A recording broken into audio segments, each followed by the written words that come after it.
Gus. Kencang.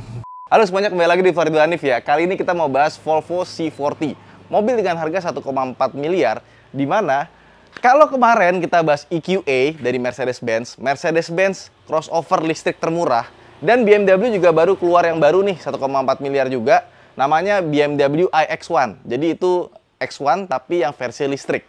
Mungkin kalau kalian lihat gitu ya spesifikasinya, kedua mobil tersebut yang jadi rival ini kok agak kurang ya secara powertrain. Tapi secara kemewahan dan kawan-kawan itu tetap standar BMW dan Mercedes-Benz. Tapi yang ini beda. Yang ini kelihatan jauh lebih niat dan secara spek itu lebih tinggi. Ya bayangin aja, dia punya baterai 78 kWh, di mana range-nya bisa sampai 500 km. Terus tenaganya gede, 408 horsepower dan torsinya sampai 650 Nm. Makanya 0 ke 100-nya kalau kompetitornya yang sama-sama brand mewah punya mobil listrik entry level itu sekitar 7-8 detik 0-100 ya. Yang ini 4,7 detik, kencang sekali. Dan dia pakai dual motor. Jadi motor listriknya nggak cuma di depan doang, bukan front wheel drive, tapi dia all wheel drive. Nah, tapi sebenarnya kalau di luar itu ada varian yang di bawahnya yang berpenggerak FWD, dan di 2023 kena update ya di facelift, dia pakai penggerak RWD yang sekarang. Yang ini tetap masih dapat spek yang paling tinggi, all wheel drive. Dan nggak cuma itu, nih, gue mau nunjukin sesuatu ya. Kenapa dia salah satu mobil listrik Eropa yang cukup advance? Soalnya, Eropa itu sebenarnya udah mulai agak kalah kalau misalkan ngomongin elektrifikasi dibandingkan mobil Cina atau mobil Korea. Karena mereka udah developnya lebih awal. Bahkan ya, kalau kalian udah lihat video gue yang BMW iX atau mungkin Mercedes-Benz EQA, itu kan kedua pabrikan Jerman yang sangat mewah ya. Tapi pas ngelihat kap mesinnya, untuk mobil listriknya, kalau mobil bensinnya pasti rapi, kelihatan berkelas dan mahal. Tapi pas buka kap mesinnya untuk mobil listrik ya berantakan banget. Nah, yang ini rapi dan kita punya front trunk yang besar. Jadi kebayang kalau misalkan kita bawa duren ya, terus nggak mau masukin ke dalam biar nggak bau. Nah ini front trunknya ini cukup besar dan nggak cuma itu, bisa dibuka lagi di bawah karena di sini ada beberapa toolkit kayak misalkan ini buat towing, ini buat repairman kitnya, sama ini ada buat apa ya kira-kira ya? Tapi ini ada fungsinya sih seharusnya kalau ada di sini. Ya begitulah pokoknya. Kayaknya itu ada suatu part yang copot terus taruh situ kali ya. Dan lihat dong ini plastiknya ya, nggak kaleng-kaleng ya, bener-bener didesain 3 dimensi, kelihatan mahal ya. Terus kalau kita mau nambah air buat washer bisa di sini. Nah, terus kalau kita mau lihat dalamnya itu mesti bener-bener bongkar. Sebenarnya pasti dalamnya berantakan juga, cuma sama Volvo ditutupin sama plastik cover dan dikasih frunk. Karena yang gue perhatiin ya, biasanya kalau mobil-mobil listrik yang teknologi listriknya udah lebih advance dibandingkan dengan mobil-mobil yang ngedevelop listriknya telat, biasanya mereka itu punya frunk di depan. Karena dia punya motor listrik yang lebih kecil, modul-modulnya segala macamnya juga dibikin kecil tapi tenaganya bisa besar. Kayak contohnya misalkan Tesla, Hyundai Ioniq juga sama. Dan ada beberapa merek lainnya lah. Terus kalau misalkan ditanya, kenapa kok Volvo kayaknya teknologi listriknya bisa lebih advance dibandingkan dengan mobil Eropa lainnya? Ya salah satunya karena hampir 80% sahamnya Volvo dimiliki oleh Geely. Di mana di Cina itu 50% lebih mobil yang terjual itu adalah mobil listrik. Dan Geely punya banyak banget layanan mobil listrik. Dan mobil ini juga bersharing platform dengan Polestar 2. Terus ada Lynk & Co dan kawan-kawan dengan CMA platformnya. Dan dia sebenarnya sama persis sama XC40 ya. Cuma dibedain bentuk depannya sama atapnya dibikin rendah. Dan sama seperti XC40 yang pernah kita bahas di sini.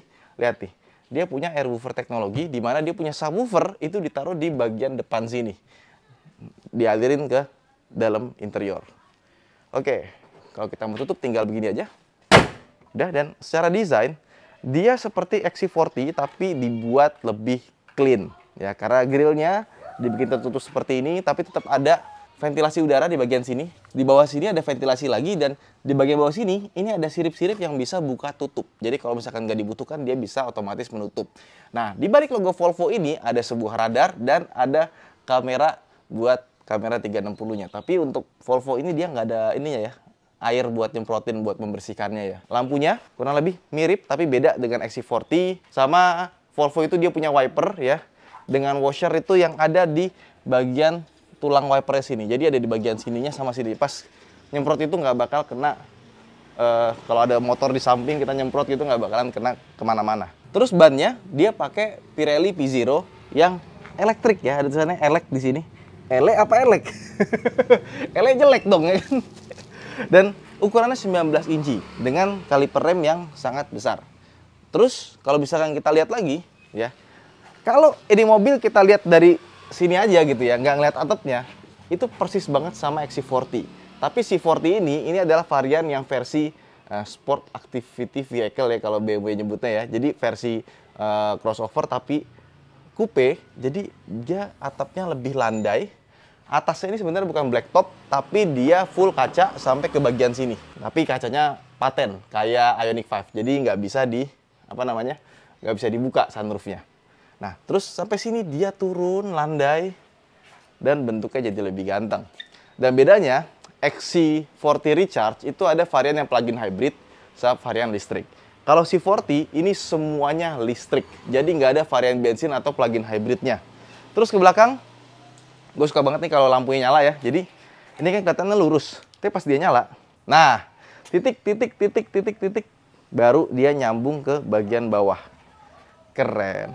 Dan dia biasanya tuh mobil kalau ada kayak spoiler kecil di belakang itu gue nggak suka, tapi di mobil ini kelihatannya padu padannya pas gitu, necis. Sama spoiler belakang sini ya, khas mobil-mobil zaman sekarang.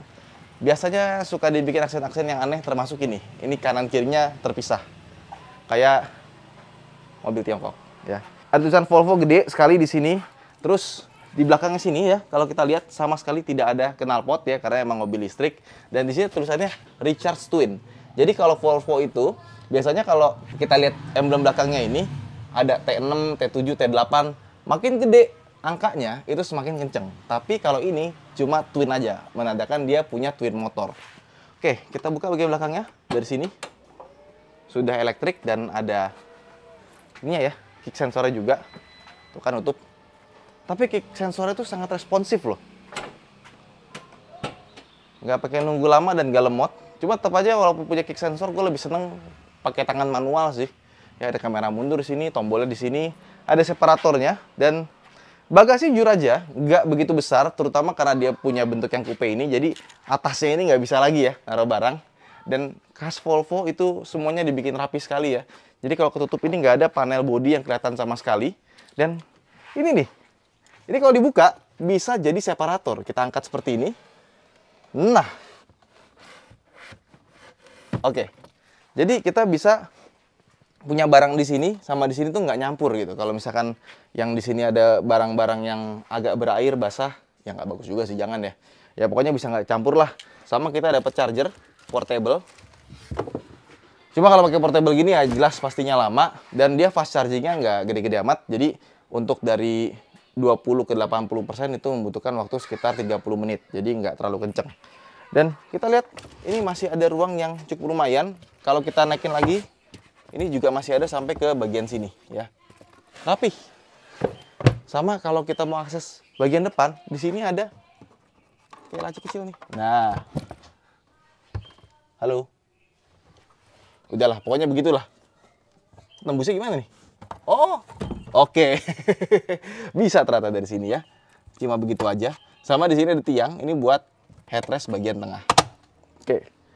Ada speaker bagian kiri kanan sini, dan karena seperti yang gue bilang dia punya subwoofer itu di bagian depan, di belakangnya clean sekali, nggak ada ruang buat speaker. Biasanya kan subwoofer taruh belakang ya, ini di depan semuanya. Yuk, kita tutup. Oke. Sekarang kita ke bagian depannya dulu deh.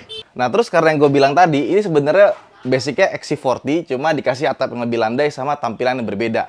Nah, masuk ke dalam, baru terasa ini XC40 banget. Dari door trimnya udah kelihatan, dan penggunaan material bahannya pun juga sama nih, bagian tengahnya sini. Itu kayak karpet bagasi ya. Tapi bagus sih. Dan katanya ini emang sengaja biar dibikin ramah lingkungan. Cuman kalau di luar, gue lihat tuh ada yang warnanya biru, bagian sininya, dan oranye, jadi kelihatan lebih wah. Nah, mungkin yang agak sedikit jadi pembeda ya, karena atapnya landai, ya di bagian belakangnya. Kalau kita mau masuk itu, kepalanya harus agak turunin sedikit ya, kalau nggak nanti kita kepentok. Gue beberapa kali keluar dari sini kepentok mulu soalnya. Nah, pas kita duduk, sebenarnya kita masih dapat ruang kepala yang cukup lega gitu. Buat gua 170 masih oke, dan emang sih cuma tinggal sekitar 3 jari kali ya. Dan kita masih dapat legroom yang besar, ada armrest di sini, enak. Bagian sebelah sini juga pas gitu ya. Cuma untuk di belakang sini dia nggak dapat aksen-aksen ini nih, lampu yang marble kayak di depan. Jadi kalau malam itu bagian sini nyala tuh, kalau yang bagian depan ini enggak, tetap metal, dan nggak ada tulisan speaker Harman Kardonnya, biasa aja. Tapi udah dapat all auto power window, sama kita dapat tempat penyimpanan yang besar di sini, tapi nggak bisa jadi cup holder. Dan AC tetap dapat ada di bagian sini ya, bentuknya sama ada chargeran di sini. Kalau kita mau naruh barang bisa di sini. Dan seperti yang gue bilang tadi, kalau kita ke sini dapat akses ya. Nah, tada, bisa ke bagian belakang. Cuma dari sini nggak bisa dibuka. Bisa dibukanya dari belakang doang. Kalau butuh headrest, bisa dinaikin. Dan kalau dinaikin dia tuh kayak agak bikin maju sedikit gitu ya. Di sini ada cup holder. Ya, sisanya begini-begini aja ya. Dan pas kita duduk, biasanya kalau mobil basicnya mobil bensin dijadiin mobil listrik gitu ya, biasanya tuh dibikin agak sedikit tinggi gitu ya. Karena floornya itu harus dibikin lebih tinggi biar mengakomodir baterai di bawahnya. Kalau ini enggak. Ini di sini masih biasa aja, dan rasanya kalau masuk ke interiornya kita akan lupa bahwa mobilnya adalah mobil listrik. Karena gue beberapa kali bawa yang XC40, bawa ini tuh pas masuk ke dalamnya sebelum mesinnya nyala itu rasanya kayak mobil bensin pada umumnya. Nggak ada bedanya. Iya, apa yang membuat mobil ini beda dari interior ya? Sekarang kita keluar. Let's go. Nah, ini door trim yang gue bilang tadi nih, di sininya tuh kalau malam ini nyalanya bagus ya, kayak marble gitu. Terus di sini ada tulisan Harman Kardon, tapi ini covernya plastik ya semuanya ya. Sama pas kita masuk ke dalam, dia nggak ada push start stop engine buttonnya. Jadi dia sama seperti Tesla atau semacamnya ya, Wuling gitu ya. Kita tinggal masuk, pencet injek rem ya. Tapi ngomongin Harman Kardon di Volvo XC40 dan C40 ini nggak tahu kenapa suaranya bagus banget. Gue senang banget. Mungkin ini kalau misalkan kalian pernah nyobain Harman Kardon yang BMW iX, itu mungkin gue bilang yang terbaik. Sound stagingnya bisa diatur dan kawan-kawannya bikin efek-efek. Tapi kalau ini, itu tuh suaranya kayak akustik banget gitu, kayak kita dengar suara bass drum gitu ya. Kayak depnya tuh beda gitu, kayak drum beneran. Terus kalau dengar suara head, ada suara kepukulnya juga. Jadi ada bukan cuma doang gitu. Keren, suaranya bagus banget. Cuma emang bukan yang sekelas iX, tapi gue nggak temukan di Harman Kardon lain gitu. Dan ini semua instrumen clusternya persis sama kayak Volvo XC40, nggak ada bedanya. Yang bedanya itu push start stop buttonnya hilang dan ditutupin sama bulet-buletan yang dari plastik. Ini terasa agak murah meskipun semuanya di mobil ini terasa mahal. Gue suka sama build quality-nya, interiornya solid ya. Diginiin tuh nggak bunyi-bunyi, nggak goyang-goyang, ditekan itu semuanya bagus, solid banget, dan sangat minimalis ya. Saking minimalisnya kita nggak ada ketemu tombol buat drive mode, dia nggak ada. Bahkan semuanya ada di layar sini. Oke, sekarang kamera ke sebelah. Sekarang kita bahas soal head unitnya. Seperti yang gue bilang tadi, head unitnya ini bagus ya. Layarnya emang nggak begitu besar, tapi intuitifnya dapat, dan dia sudah running dari Google. Dimana kalau misalkan kita udah konekin ke Bluetooth ya, dari sini Bluetoothnya itu nggak cuma bisa buat musik doang, tapi Bluetoothnya juga bisa buat ngasih internet ke head unitnya. Nah, lucunya, gue senang banget sama Google Maps yang ada di sini ya. Jadi kalau kita buka Google Maps-nya, dia Google Maps yang udah di setting buat elektrifikasi. Jadi di sini, coba mendekat, dia ada menu ya, charging stations langsung. Dan kalau misalkan kita dari sini mau ke, misalkan kita mau, kita mau ke Grand Indonesia.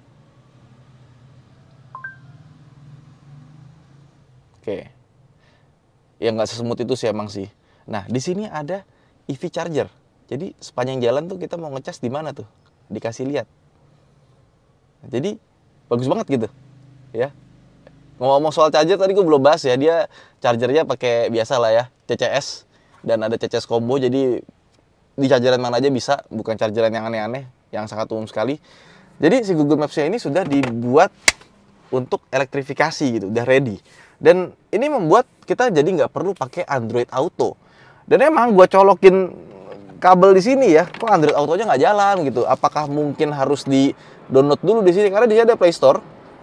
Kita bisa sign in dulu dan bisa masukin aplikasi-aplikasi lain kayak YouTube Music, Spotify, Joox atau semacamnya. Itu di sini bisa. Termasuk juga YouTube. Karena kita bisa nonton YouTube di sini, ya. Ini masuk YouTube nih. Jadi kita bisa nonton YouTube di sini. Tuh. Bener-bener bisa nonton YouTube. Ada tapinya juga, tapi misalkan kita nonton ini nih, kan, pengepul mobil. Oke, tapi kalau kita masukin ke D, terus kita maju dikit ya. Unavailable for safety. Ya kan? Jadi dia cuma bisa ditonton pas mobilnya lagi berhenti doang. Buat apa? Mendingan nggak ada aplikasi sekalian. Mungkin buat orang-orang yang lagi nunggu sambil dicas gitu kan, mau nonton bisa nonton langsung dari sini ya, gitu. Dan ada Apple CarPlay-nya. Apple CarPlay juga cepat, bagus. Tapi sayangnya dia belum pakai wireless, jadi harus pakai kabel colok-colokan. Dan kabel ini semuanya USB-C, jadi nggak bisa pakai USB yang biasa. Suara audio seperti gue bilang tadi bagus banget, dan head unitnya benar-benar seamless. Sama di sini dia nggak ada eco mode atau apapun itulah. Tapi kalau misalkan kita mau masuk ke mode yang lebih hemat, itu ada di sini nih. Kita masuk ya ke range assistant di sini. Kita pencet. Kok air quality? Range assistant di sini. Nah, kita pencet range optimizer. Nambah. Estimated dari 380 paling bagus, tapi dengan gaya berkendara kita tuh 360 di sini. Kalau dimatiin, turn off. Jadi ini nyala 3. Nah, bedanya sekitar 10 kilo gitu ya. Jadi di sini tuh dia ngasih perkiraan ya. Kalau kita bawanya ngebut-ngebutan, itu bisa sampai 200 kilo nih maksimal. Tapi kalau kita bawanya normal 380 atau kita sesuai dengan behavior kita 370, jadi bisa dicek dari sini. Energy usage bisa dilihat dari speed, driving style, climate control, ada skornya semua. Dan untuk AC ada di sini ya. Sayangnya dia nggak ada pemanas atau pendingin kursi. Bisa dibikin kanan kiri beda ya. Terus ada recirculation-nya, ini dari sini. Cuma emang nggak ada shortcut buat ini sih. Jadi tetap harus mencet di bagian sini. Baru kita bisa masuk ke menu AC. Harusnya dibikin shortcut yang bisa diputar. Ini shortcut ya cuma buat audio doang. Volume, play, pause, next song, previous song, sama buat defogger, sama buat hazard. Di sini ini ada 2 titik tapi nggak ngerti buat apaan ya. Kayak kosong gitu, dan di sini nih ini ada sesuatu yang nggak bisa dipencet tapi bisa dilepas. Gue nggak ngerti ya. Aduh, baru gunting kuku. Nah, ini nggak ngerti ya. Mungkin bisa ditambahin aksesoris ya, cuma yang pasti sekarang ininya kosong. Tapi emang bisa dilepas. Kurang tahu buat apa. Dan untuk ngomongin storage-nya ya khas mobil Eropa, kurang begitu banyak, tapi ini agak cerdas. Nah, di sini kita dapat wireless charging ya. Taruhnya di bagian tengah, ada lampunya sedikit kalau malam bisa kelihatan. Dan seperti biasa, mobil mewah pasti bawahnya ada karet-karetnya biar gampang dibersihin dan nggak berisik-berisik. Cup holder ada 2, yang bawah itu lebih dalam, yang atas ini lebih tinggi. Nah, terus ini gue suka nih. Dia ada tempat sampahnya. Jadi kalau kita punya barang mau dibuang gitu ya, itu tinggal dimasukin di sini. Ya, ini misalkan sampah nih, tinggal kita masukin, otomatis nutup. Jadi kalau sampahnya itu bisa busuk dan bau, ya sebaiknya dibersihin sih tetap ya. Bau Cottonet Care lah. Nah, ini bisa ketutup. Sama bisa dilepas dengan mudah. Kalau dilepas jadi panjang, tapi bagian tengahnya sini nggak bisa dimajuin. Oke. Terus kursinya lihat ya, bagus. Tengahnya Alcantara, sama dia sudah pakai elektrik sebelah kanan dan sebelah kiri. Tapi yang sebelah kanan dia punya memory seat. Di sini itu headrest-nya ini pas kalau menurut gua ya. Iya, vehicle active, oke. Terus kalau misalkan kita pengen lihat belakangnya, walaupun dia udah punya kamera 360, kita bisa bikin dia jadi fold. Jadi masuk ke setting sini, mendekat. Nah, di sini ada controls ya. Headrest fold. Ini kalau kita pencet, coba lihat belakang. Tuh, dia jadi turun kayak yang versi XC90 ya. Sama. Nah, di sini tuh ada wiper service position-nya, phone charger, ada lockingnya buat doors dan kawan-kawan, interior brightness dan kawan-kawan. Sama buat matiin mobilnya, selain cara dikunci bisa dari sini. Pencet sini power off. ya gitulah pokoknya. Terus di driving dia tuh punya one pedal driving sebenarnya. Tapi one pedal drivingnya itu nyalainnya itu agak repot, mesti masuk ke dalam menu. Dan biasanya mobil-mobil listrik zaman sekarang tuh nggak semuanya punya one pedal drive. Biasanya one pedal drive itu ada di mobil-mobil yang listriknya udah lebih advance. Dan di sini ada dong untungnya. Sama ini steering wheel-nya bisa diganti, bisa jadi lebih firm, bisa lebih weak ya. Cuman nggak terlalu berasa. Ada rasanya cuma nggak terlalu sensitif lah. Terus apalagi nih, off-road mode juga ada di sini. Jadi mode-modenya tuh dianggap bukan hal yang penting sama Volvo, bukan hal yang yang sering orang ubah-ubah gitu ya. Makanya ditaruh di dalam sini gitu. Jadi bener-bener Scandinavian living gitu. Udah simple, dipakai ya udah. Jadi kalau nggak perlu disetting, mungkin kita kan ada beberapa settingan yang kita settingnya mungkin setahun sekali gitu ya. Nah itu ditaruh di dalam kayak gini. Tapi sisanya kayak misalkan buat lampu ada di sini lengkap, wiper lengkap. Kan ada tuh yang lampu mesti masuk pencet terus mesti masuk ke sini kan. Meskipun ya udah ada fitur autonya sih. Nah ini nggak, tetap masih ada kontrol-kontrol seperti itu di sini. Dan setirnya dia belum pakai ini ya, elektrik ya. Jadi masih manual buat tilt dan teleskopiknya. Speedometernya bagus dan gue suka di tengah sini ada peta yang gede. Nah, di bagian sini ada lampu juga ya, sun visor-nya sampai sebelah kiri juga. Ini dia touch sensitif, jadi cuma disentuh saja, tidak perlu ditekan. Sama di sini ada. Nah, buat nyalain lampu yang kanan kiri ini. Ini kan lampu baca nih, lampu buat sorot ya. Terus di sini ada SOS sama buat ngobrol. Pertanyaan bisa nggak? Call for assistance. Press the black assist button in the ceiling for 2 seconds for assistance. Jadi dia harus ditahan lama selama 2 detik. Kayaknya Blueling perlu kayak gitu deh. Jadi kalau mencet SOS sama ini tuh mencetnya masih tahan lama. Jangan gampang. Sama ini agak nyebelin ya, mobil-mobil zaman sekarang tuh dia ngasih atap kaca mewah. Bagus, gua suka. Hanya saja dikasih cover dong gitu ya. Ini nggak dikasih cover sama sekali. Meskipun dia udah pakai kaca yang paling adem ya. Dan udah dilapis sama kaca film lagi. Tetap heat wave-nya kalau lagi panas terik masih agak tembus. Gue belum nemu mobil yang atap kacanya itu kalau di Indonesia ya, pas lagi panas terik itu bener-bener bisa completely total hilang. Tetap harus pakai cover sih.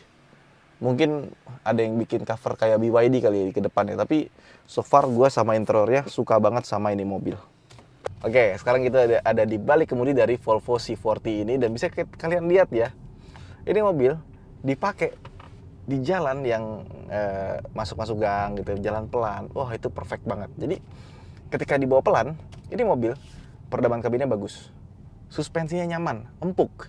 Dibanding dengan XC40, memang ini dibikin sedikit lebih kaku ya. Jadi meskipun dia platformnya sama, tapi karena dikasih baterai lebih berat gitu kan dibandingkan dengan XC40, kayaknya suspensinya dicuning ulang sama dia.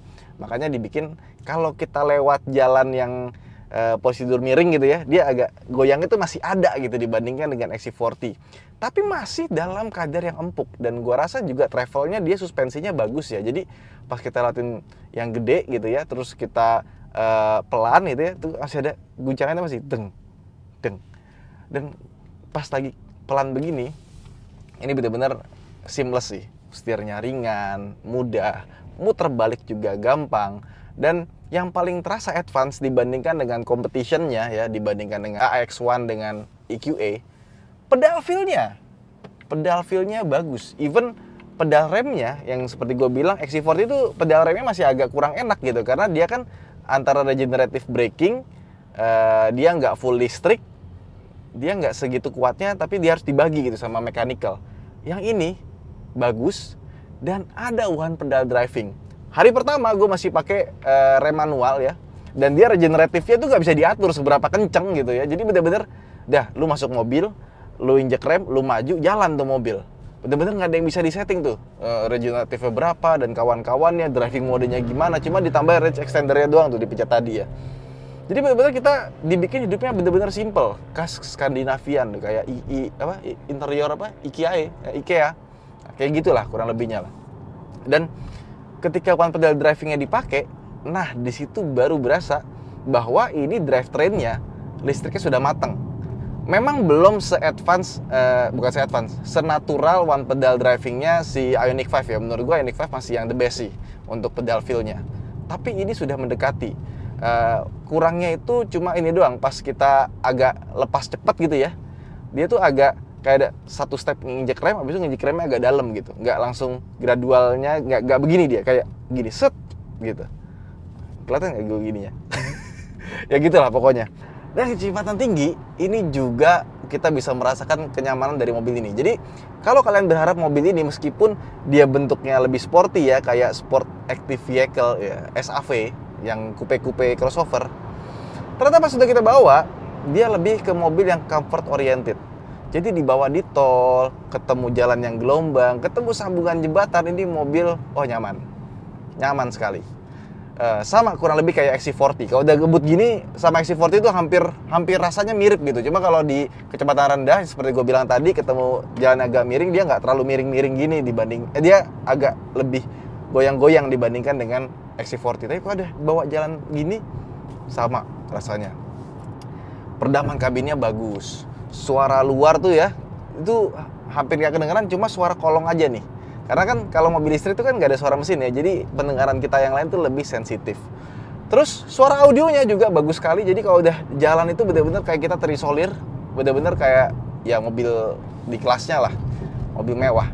Dan ADAS-nya pun juga bagus, kurang lebih kan dia sama kayak XC40, dan gue udah nyoba XC40 itu dari Jakarta Klaten Jakarta, itu ADAS-nya juga bagus banget, gue nggak ada komplain. Ditambah yang ini lebih kencang. 0 ke 100 dalam 4,7 detik. Jadi kalau misalkan kita butuh tenaga ekstra, kita tinggal gaspol. Twing! Kenceng banget. 0 cepet 4,7 detik. Jadi terasa lah ya. Cuma dia nggak seperti Tesla atau BMW iX yang benar-benar pas kita ngebut tuh kayak di banting gitu ya. Dia masih ada software sedikit baru des keluar gitu. Jadi ini gua gas ya. Jadi pas kita ngebut tuh ya, masih dihalusin sedikit lah, biar nggak terlalu cedak gitu. Iya, jadi ini mobil buat kalian yang cari crossover listrik dengan kenyamanan yang optimal ya, benar-benar comfort oriented. Lah ini jawabannya. Gua sepanjang nyobain mobil ini udah 2 hari ya, sama sekali nggak ada komplain sih. Komplain gue cuma ini doang nih. Ini udah dikasih kaca film, makanya jadi agak gelap ya kalau kalian dilihat dari kamera. Rasanya kayak nggak ada kaca di sini, karena ya digelapin gitu. Padahal ini masih agak terang. Ya karena itu di Indonesia panasnya lebih dari Eropa, jadi pas yang terik itu masih ada heat wave sedikit lah. Jadi kalau misalkan kalian bisa bikin gitu, pesen ke kayak Hardy Classic atau Om Ferry, bisa nggak sih bikin tutupan buat beginian? Nah sebaiknya bikin lah, custom sendiri. Soalnya kalau malam mungkin bagus, kalau sore mungkin enak, kalau siang panas, ya itu komplain gue cuma itu aja. Andainya bisa ditutup, ini perfecto. Terus range-nya, jadi dia klaimnya bisa 500 km. Dan kemarin gue pakai ya, itu dari 100% dengan cara berkendara gue kemarin, itu dihitung sama si Volvo itu 420 km. Tapi udah gue bawa jalan dari Senayan City penuh tuh, gue bawa ke kantor, dari Pasar Minggu, gue bawa ke tempat rumah orang tua gue di Kebayoran, balik lagi ke sini, kok nggak turun-turun, udah 90%, tapi masih 420 terus gitu loh. Jadi kayaknya dia bener-bener bikin kita tuh ngerasa, oke, dengan gaya berkendara lu tuh, lu dapetnya sebenarnya segini. Jadi jangan nggak ngasih harapan palsu gitu. Kalau misalkan ngasih harapan, misalkan 500 nih, karena kita berkendaranya irit-irit, dibikin jadi 5,5 lah gitu, bisa kan sebenarnya kan. Tapi si Volvo ini nggak mau gitu, jadi tetap di 420, tapi karena kita bawanya makin irit, dia tuh range-nya nggak berkurang sama sekali. Dan ini sekarang 80% karena kita udah bawa jalan dan bikin video tadi agak ngegas-ngegas juga. Range-nya jadi 360 km ya. Ya emang seharusnya kalau 500 kilo 80% tuh kurangnya 125 sih ya. Bener nggak sih? 500 bagi 4 berapa? 125 kan? Iya, jadi 80% itu harusnya kalau secara ideal menurut klaim media harus ada di 375. Bedanya 15 kilo dengan range yang sekarang. Ini sekarang kita 360. Dan di sini bisa kita atur ya speedometer, cuma trip komputernya aja. Dan trip komputer ini lengkap, ada manual sama auto. Yang manual bisa di reset, tapi yang auto nggak bisa di reset. Kurang lebih kayak gitu. Dan ini mobil masih 4.503 km. Masih sangat baru ya. Sama ini letak di sini tuh benar-benar bagus ya. Gue mengingatkan sama VW atau Audi, bisa kayak gitu juga. Jadi ini mobil tuh benar-benar praktis, simple, nggak banyak aneh-aneh, benar-benar dipikirin kayak apa ya, kayak Volvo tuh mau nyiptain mobil harian buat orang-orang yang punya aktivitas harian itu butuh kenyamanan, butuh dari poin A ke poin B, tapi dengan nyaman gitu. Dan ini adalah salah satu jawabannya. Memang kalian nggak dapat pengendalian yang super sporty, body roll yang super minim. Body rollnya masih berasa gitu ya, tapi handlingnya bagus, easy to drive. Cuma paling ini nih, sama gue agak kurang suka sama ininya nih, kamera 360-nya. Jadi kamera 360-nya bagus ya. Cuma kalau kita mau ngeliat ke belakang, itu kita mesti pencet dulu, mesti pilih mau kamera dari atas atau belakang doang. Nggak bisa dari atas sama ada belakang gitu, nggak bisa tuh. Jadi dia mesti pilih salah satu. Dan kalau malam mobilnya juga ininya nih, pattern di sini nyala. Bagus. Ngeliatnya tuh menarik. Tinggal dikasih head up display aja, gue rasa akan lebih bagus lagi. Sisanya sih gue no complain, dan ini mobil kalau kalian punya budget 1,5 M kurang gitu ya, terus butuh mobil buat harian, mobil listrik ya, dibanding beli 2 mobil buat ngindarin ganjil genap, mendingan beli mobil listrik 1 tapi yang Volvo sekalian tuh, C40. Gue yakin gak akan nyesel sih, karena mobilnya emang kita ngeluarin duit harga segitu tuh worth it. Apalagi pas kita ngegas. Bus! Kencang! Nah, jadi setelah kita nyobain Volvo C40 Recharge ini, kayak Volvo tuh membuktikan bahwa luxury brand bikin mobil listrik entry level itu speknya nggak harus cupu ya, nggak harus performanya kalah, nggak harus speknya rendah, nggak harus range-nya sedikit, dan frangnya rapi, tetap ada bisa buat taruh barang. Jadi menurut gua ya, kalau kalian cari mobil mewah dengan brand luxury, harganya terjangkau buat entry level, ya ini adalah yang paling worth it untuk saat ini di awal tahun 2024. Ya, semoga video ini bisa bermanfaat buat kalian. Jangan lupa untuk like dan subscribe. Saya Danif, sampai jumpa di vlog berikutnya. Bye bye.